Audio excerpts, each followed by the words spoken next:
Apa jadinya kalau sekelompok orang yang punya segalanya merasa tidak perlu lagi untuk percaya kepada Tuhan?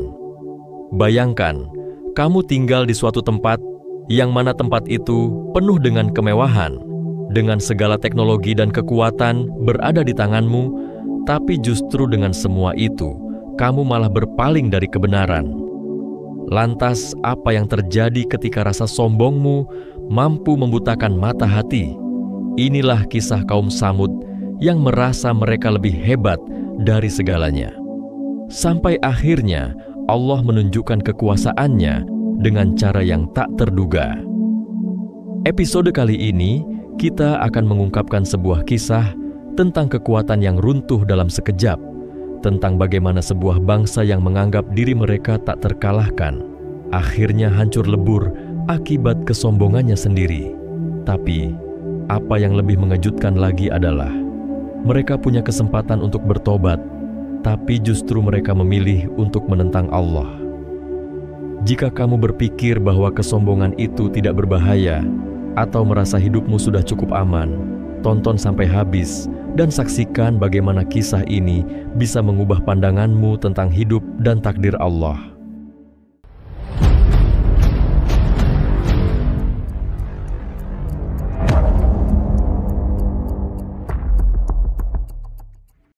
Assalamualaikum warahmatullahi wabarakatuh. Sahabat alam alimullah, dahulu di sebuah wilayah antara Hijaz dan Syam yang sekarang dikenal sebagai wilayah utara Jazirah Arab, hiduplah sebuah kaum besar bernama Tsamud. Mereka bukan kaum biasa. Mereka ahli arsitektur pada zaman itu. Bayangkan saja, mereka mampu memahat gunung batu, lalu mereka jadikan rumah-rumah yang megah. Mereka hidup makmur, pintar, kuat, tapi juga angkuh. Di tengah-tengah kaum yang luar biasa ini, lahirlah seorang anak laki-laki yang kelak akan jadi pembeda dari kaumnya. Namanya Soleh.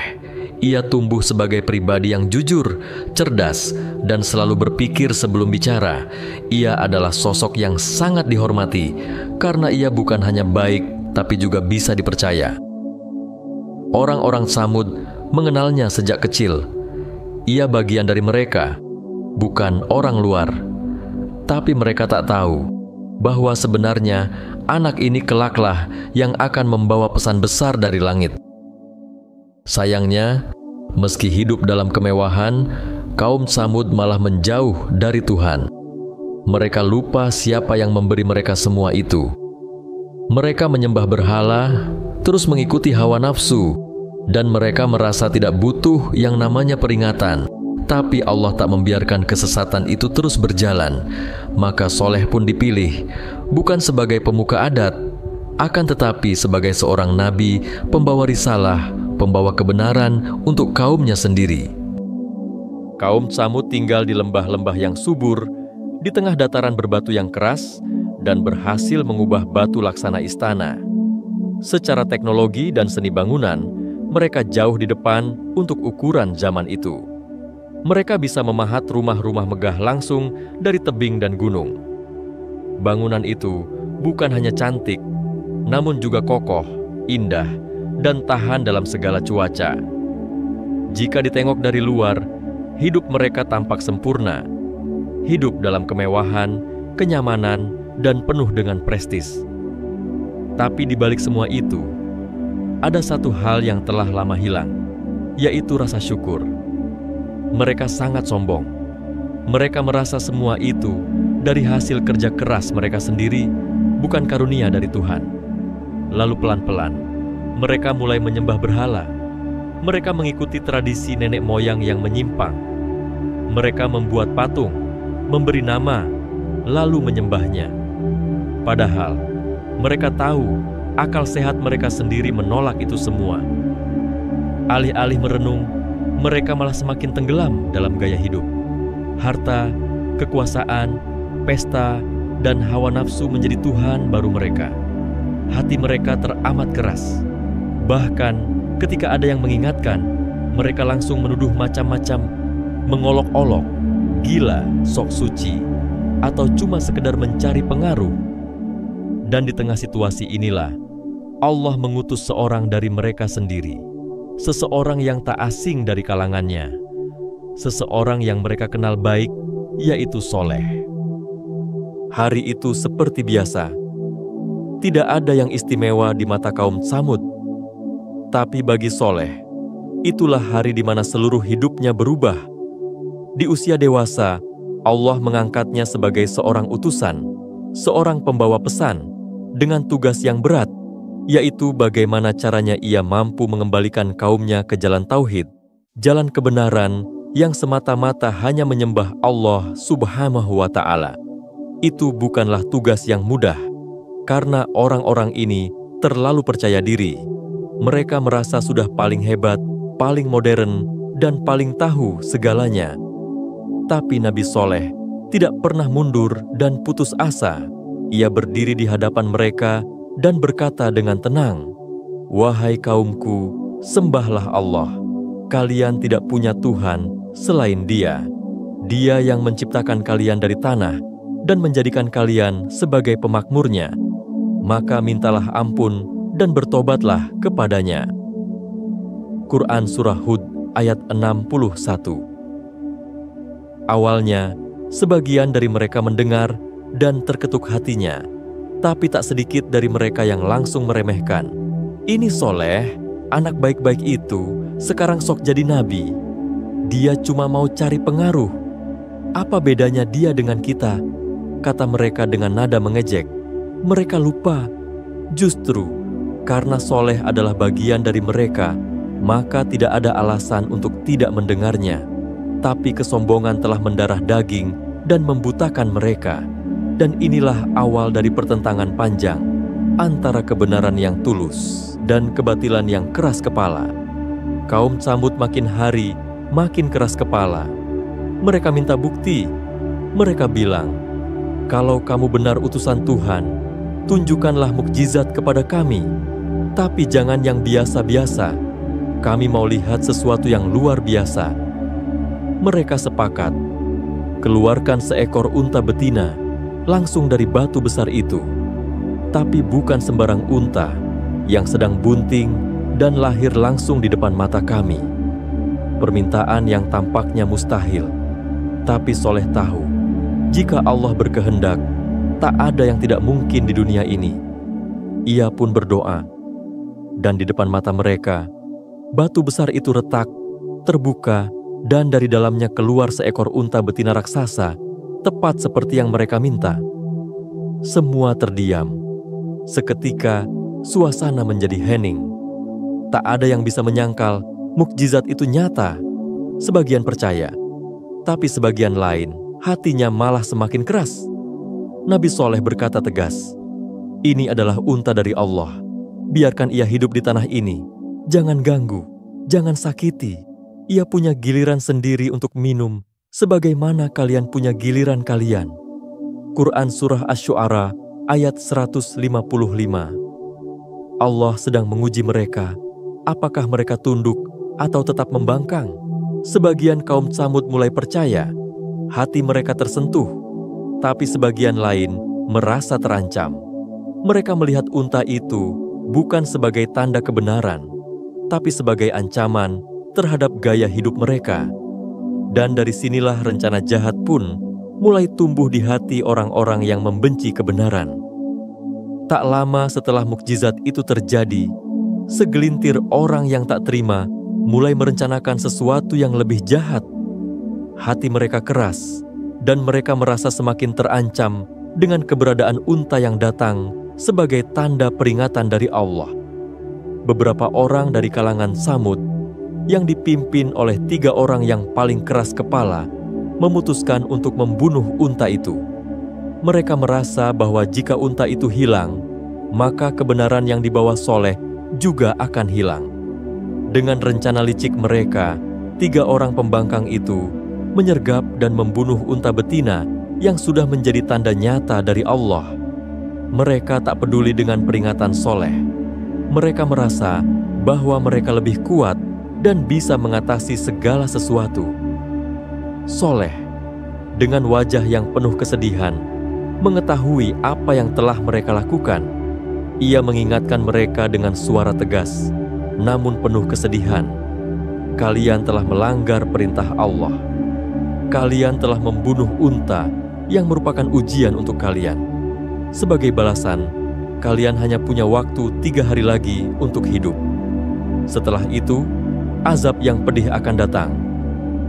Namun, meski ancaman itu jelas, kaum Tsamud masih saja menantang. Mereka tidak percaya dan malah mengejek peringatan Sholeh. Mereka merasa tidak akan ada konsekuensi bagi tindakan mereka. Tapi Allah yang Maha Adil tak pernah salah dalam menilai. Azabnya akan datang tepat waktu. Kaum Tsamud tidak menyangka bahwa hari yang mereka tunggu-tunggu, hari kebinasaan mereka, semakin dekat. Hari-hari telah berlalu, dan kaum Tsamud tetap tenggelam dalam kebodohan dan keangkuhan mereka. Nabi Sholeh sudah memberi peringatan yang jelas, namun mereka tetap tak peduli. Bahkan setelah membunuh unta yang diberkahi itu, mereka merasa tak ada yang bisa menghentikan mereka. Namun, Allah tak membiarkan kezaliman ini terus berlanjut. 3 hari yang dijanjikan semakin dekat. Sebelum azab itu turun, Allah memberikan tanda-tanda yang tak bisa diabaikan. Di pagi hari yang cerah, mereka mulai merasakan getaran aneh. Bumi bergetar, langit mendung, dan ada suara yang menggetarkan hati mereka. Suara itu datang dari dalam tanah, seperti gemuruh yang menandakan sesuatu yang sangat besar akan terjadi. Tapi meski sudah jelas ada tanda-tanda, mereka tetap meremehkan dan menganggapnya sebagai kejadian biasa. Sholeh kembali memberi peringatan. Ingatlah, kalian hanya punya 3 hari lagi. Pada hari ketiga, kalian akan merasakan azab yang nyata. Quran Surah Hud ayat 65. Tapi bukannya menyesal, mereka justru semakin sombong. Mereka menantang takdir, tertawa di hadapan nabi mereka. Apa yang bisa terjadi pada kami, kata mereka. Kami kuat, tidak ada yang bisa mengalahkan kami. Hari ketiga pun tiba, dan dengan itu, azab yang dijanjikan datang. Suara yang semakin keras menggema. Mereka tahu, akhirnya azab yang mereka takuti itu benar-benar datang. Hari yang telah dijanjikan pun tiba. 3 hari berlalu sejak Nabi Sholeh memperingatkan mereka. Kaum Tsamud masih saja tertawa, meremehkan peringatan dari utusan Allah. Tapi kini, tak ada lagi tempat untuk lari. Hari ketiga, azab yang menanti mereka datang dalam bentuk yang tak terbayangkan. Langit yang tadinya cerah berubah menjadi gelap gulita. Angin kencang mulai berhembus, membawa suara yang seakan mengguncang seluruh bumi. Mereka merasakan getaran hebat dan suara gemuruh yang berasal dari dalam tanah, seperti badai yang datang dari kedalaman bumi. Nabi Sholeh yang jauh dari keramaian mengingatkan mereka sekali lagi, namun sudah terlambat. Azab yang kalian tolak ini datang dari Allah. Saatnya tiba, tak ada yang bisa menghindar. Mereka yang masih menantang, mendengar suara itu datang semakin mendekat. Tiba-tiba, langit memancarkan petir yang mengguncang, disertai angin yang dahsyat. Kaum Tsamud tak bisa berbuat apa-apa. Mereka berlarian, tapi tak ada tempat yang aman. Azab itu datang seperti petir yang memecah langit, disertai angin yang sangat kuat, menghancurkan segala sesuatu yang ada di jalanannya. Mereka yang tertinggal tidak bisa bertahan. Hanya suara angin yang berterusan menghancurkan dan meremukkan mereka. Ketika semuanya hening, hanya tersisa reruntuhan dan kehancuran. Kaum Tsamud yang dulu sombong dan merasa tak terkalahkan, kini telah musnah. Tak ada lagi yang tersisa selain kenangan akan kebanggaan mereka yang hilang dalam sekejap.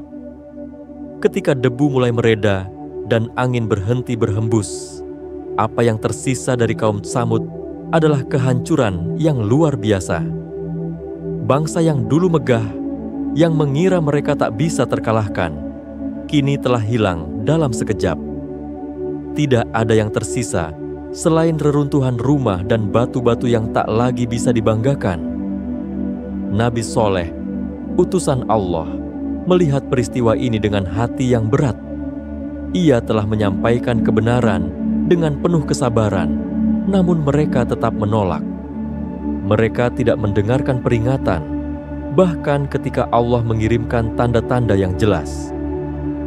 Kisah kaum Tsamud mengajarkan kita satu hal yang sangat penting, yaitu tentang kesombongan dan penolakan terhadap kebenaran hanya akan membawa pada kehancuran. Ketika kita merasa terlalu besar untuk mendengarkan peringatan, ketika kita menganggap kekuatan dan keberhasilan kita sebagai hasil dari usaha sendiri tanpa rasa syukur kepada Allah, maka kehancuran itu tidak akan lama akan datang. Tidak ada yang lebih besar dari kekuasaan Allah. Kekayaan, kekuatan, atau ketenaran tidak akan berarti jika kita lupa bersyukur dan tunduk kepadanya. Kisah ini menjadi peringatan bagi kita semua bahwa setiap ujian yang datang, setiap tanda yang diberikan adalah kesempatan untuk kita kembali ke jalan yang benar. Ingatlah, hidup ini penuh dengan pilihan, dan seperti kaum Tsamud, kita juga dihadapkan pada pilihan, apakah kita akan memilih kebenaran atau terus larut dalam kesombongan. Terima kasih sudah menonton serial 25 Kisah Nabi dan Rasul pada sesi mengupas tuntas kisah Nabi Soleh dan hancurnya kaum Tsamud. Jika kamu merasa ada hikmah dari kisah ini, jangan lupa like, komen, dan subscribe channel ini ya, karena mungkin sahabat kita di sana ada yang membutuhkan peringatan ini. Dan kalau kamu penasaran dengan kisah selanjutnya, jangan lewatkan episode 6, di mana kita akan menggali kisah Nabi Ibrahim dengan segala ujian beratnya dan bagaimana ia menghadapinya dengan penuh kesabaran. Sampai jumpa di episode berikutnya, dan ingat, tetaplah introspeksi dalam setiap hal. Semoga sedikit ini bisa bermanfaat. Akhiran, wassalamualaikum warahmatullahi wabarakatuh.